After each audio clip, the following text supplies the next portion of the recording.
Hola, hoy vamos a ver cómo medir ritmo cardíaco con POCO F7 Ultra.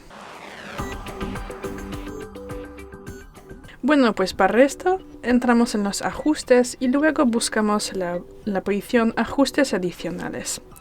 Aquí bajamos y buscamos aquí esta posición ritmo cardíaco. Y bueno, hay que activarlo.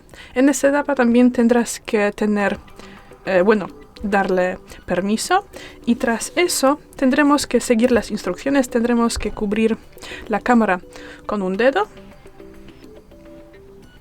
así, y esperamos.